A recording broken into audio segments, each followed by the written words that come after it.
Saya tahu ada yang mengatakan saya ini bodoh, pelongo-pelongo, tidak tahu apa-apa, Fir'aun, tolol. Ya enggak apa-apa. Sebagai pribadi saya menerima saja. Presiden Jokowi menyampaikan pidato terakhirnya dalam sidang tahunan MPR, DPR, DPD RI di Kompleks Parlemen Senayan, Rabu 16 Agustus 2023. Ada banyak pesan bahkan curhatan yang disampaikan Presiden 2 periode ini menjelang tahun politik 2024. Presiden Jokowi mengatakan posisinya kerap dimanfaatkan jelang pemilihan Presiden tahun 2024. Ia mengatakan fotonya banyak dipakai di baliho-baliho dan dipasangkan dengan bakal calon presiden tertentu. Tak jarang dari berbagai foto di baliho tersebut, namanya sering dicatut untuk kepentingan politik dari capres tertentu. Meski demikian, ia memahami bahwa ini memang sudah menjadi nasib seorang presiden untuk dijadikan paten-patenan, dijadikan alibi, dijadikan tameng. Bahkan walau kampanye belum dimulai, fotonya banyak dipasang di mana-mana. Ia mengaku banyak melihat baliho itu terpampang ketika berkunjung ke berbagai wilayah di Indonesia. Bahkan di tingkat desa pun, Jokowi menemukan fotonya dipakai untuk bahan sosialisasi baca pres tertentu. Walau kampanye belum mulai, foto saya banyak dipasang di mana-mana. Ya, saya harus ngomong apa adanya. Saya ke provinsi A, ada. Ke kota B, ada. Ke kabupaten C, ada juga. Sampai ke tikungan-tikungan desa saya lihat, ada juga. Meski begitu, Jokowi mengaku tak keberatan. Ia malah mempersilahkan fotonya untuk dipakai.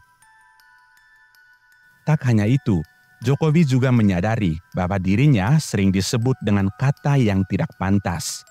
Akan tetapi Jokowi mengaku tidak masalah diejek-ejek seperti itu. Awalnya, Jokowi mengatakan berkat media sosial, apapun bisa disampaikan kepada presiden. Lalu barulah Jokowi menyampaikan sejumlah ejek-ejekan yang sering dia dengar. Jokowi menegaskan dirinya tidak masalah diejek seperti itu.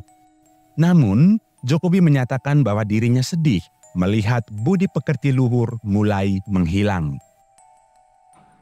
Dan dengan adanya media sosial seperti sekarang ini, apapun bisa disampaikan kepada presiden.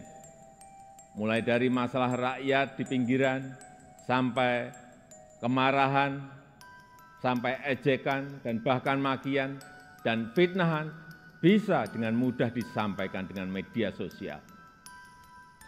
Saya tahu ada yang mengatakan saya ini bodoh, pelongo-pelongo, tidak tahu apa-apa, Fir'aun, tolol. Ya enggak apa-apa. Sebagai pribadi saya menerima saja. Tapi yang membuat saya sedih, budaya santun dan budaya dan budi pekerti luhur bangsa ini kok kelihatannya mulai hilang. Kebebasan dan demokrasi digunakan untuk melampiaskan kedengkian dan fitnah. Polusi di wilayah budaya ini, sekali lagi polusi di wilayah budaya ini sangat melukai keluhuran budi pekerti bangsa Indonesia yang besar. Presiden Jokowi juga menegaskan bahwa dirinya tidak ikut campur dalam penetapan calon presiden dan calon wakil presiden oleh partai politik ataupun gabungan partai politik. Jokowi mengatakan ia bukan ketua partai politik ataupun ketua koalisi partai politik yang mempunyai wewenang menetapkan capres-cawapres. Awalnya, Jokowi mengungkapkan keheranannya mengenai pernyataan partai-partai politik yang mengaku menunggu arahan Pak Lurah soal capres dan cawapres yang hendak diusung. Suasana sudah hangat-hangat kuku dan sedang tren ini di kalangan politisi dan parpol. Setiap ditanya capres dan cawapresnya, jawabannya belum ada arahan Pak Lurah. Saya sempat mikir, siapa ini Pak Lurah? Sedikit-sedikit kok Pak Lurah. Belakangan saya tahu yang dimaksud Pak Lurah ternyata saya. Ya, saya jawab saja, saya bukan lurah. Saya adalah Presiden Republik Indonesia. Ternyata Pak Lurah itu kode.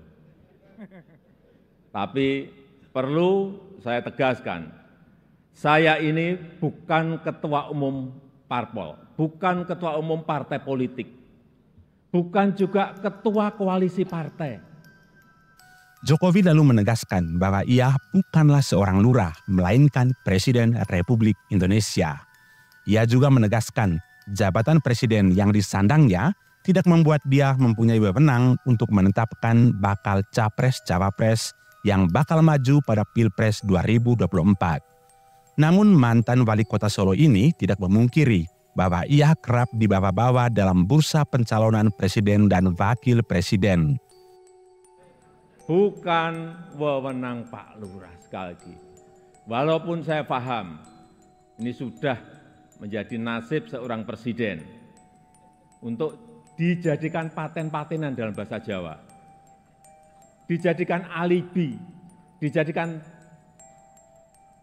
tameng, bahkan walau kampanye belum mulai, foto saya banyak dipasang di mana-mana. Sebagaimana diketahui dalam Undang-Undang 1945 diatur bahwa hanya partai politik yang berhak menentukan capres dan cawapres.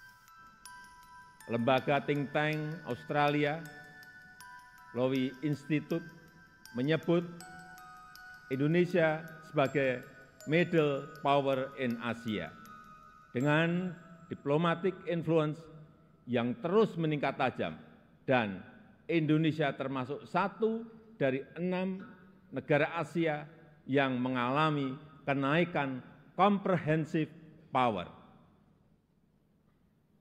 Tapi kemudian ada yang bilang, memang kenapa dengan international trust yang tinggi, rakyat kan makannya nasi.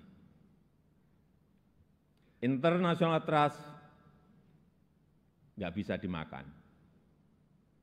Ya, memang nggak bisa. Sama seperti jalan tol, nggak bisa dimakan. Ya memang. Nah, ini contoh menghabiskan energi untuk hal-hal yang tidak produktif. Tapi tidak apa-apa. Saya malah senang, memang harus ada yang begini-begini, supaya lebih berwarna, supaya tidak monoton dunia ini. Bapak Ibu yang saya muliakan, dengan international trust yang tinggi, kredibilitas kita akan lebih diakui. Kedaulatan kita akan lebih dihormati. Suara Indonesia akan lebih didengar, sehingga memudahkan kita dalam setiap bernegosiasi. Peluang tersebut harus mampu kita manfaatkan. Rugi besar kita jika melewatkan kesempatan ini, karena tidak semua negara memilikinya dan belum tentu akan kembali memilikinya.